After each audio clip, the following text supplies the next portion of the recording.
राष्ट्रीय एकता में आपका स्वागत है। मैं हूं आशीष मीना। जैसे पिछले कई दिनों से खातेगांव विधानसभा चर्चाओं का विषय बनी हुई है। यहां पे वर्तमान विधायक आशीष शर्मा पर भारतीय जनता पार्टी ने तीसरी बार भरोसा जताया है।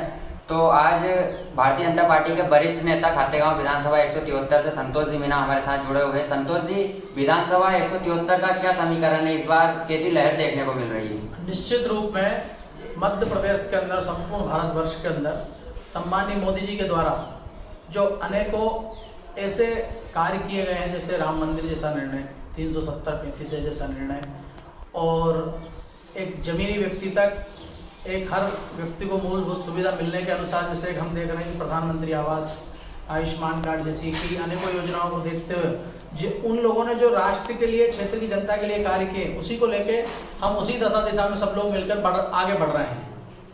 पिछले 2 वर्षों से देखा जा रहा है कि 2013 और 2018 में आशीष शर्मा के लिए जनता खुद सामने आके हल्ला कर देती थी, लेकिन इस बार माहौल कुछ अलग लग रहा है। आज का जो वर्तमान समय है, इस वर्तमान समय में मैं खुद इस क्षेत्र के अंदर प्रवास कर रहा हूँ। निश्चित रूप में पूरी विधानसभा क्षेत्र की हवा कुंद है। कार्यकर्ता कहीं भी कोई स्पष्टता नहीं दे पा रहा है। अब जो स्थिति यहाँ खातेगांव की निर्मित है, उस स्थिति के ऊपर हम ज्यादा तो नहीं, लेकिन हम सब लोग मिलकर उसके ऊपर परिश्रम कर रहे हैं, मेहनत कर रहे हैं। निश्चित रूप में इस प्रकार की स्थिति क्यों निर्मित है और कहीं किसी प्रकार का यदि कोई रुझान गड़बड़ भी है, तो उसके ऊपर हम प्रयास कर रहे हैं सुधारने का।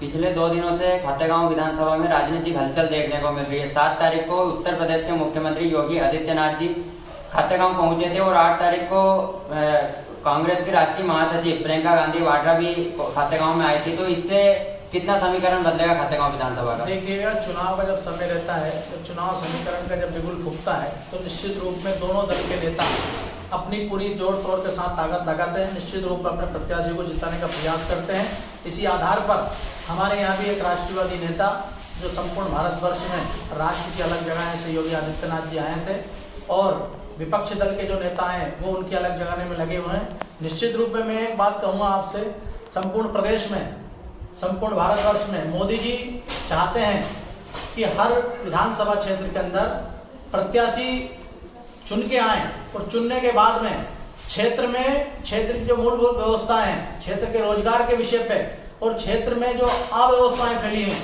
उस व्यवस्था को सुधारने का प्रयास करें। ये विधानसभा क्षेत्र खातेगांव 173 इसी विधानसभा है, इसको भारतीय जनता पार्टी का गढ़ माना गया। इस विधानसभा क्षेत्र के अंदर जनप्रतिनिधि जब चुन के आता है, तो उसकी जिम्मेदारी बनती है उस विधानसभा क्षेत्र के अंदर। आज हम देख रहे हैं मां नर्मदा का नाभिकुंड तीर्थ स्थल नेमावर है, जहाँ मां नर्मदा स्वयं साक्षात विराजमान है, सिद्धेश्वर भोलेनाथ है। निश्चित रूप में क्षेत्र की जनता चाहती है कि क्षेत्र में मां नर्मदा के किनारे जो सिद्धेश्वर है, वो सिद्धेश्वर कॉरिडोर का निर्माण हो। निश्चित रूप में आज रोड पे जो गाय सड़क गांव गली जो भटक रही है, वो गाय के लिए एक गौशाला का बड़ा निर्माण हो। निश्चित रूप में जो विकास की अव्यवस्थाएं क्षेत्र के अंदर फैली हुई हैं, वो व्यवस्थाओं पे सुधार हो। और इस क्षेत्र के युवा चाहते हैं इस क्षेत्र के अंदर हमें रोजगार मिले।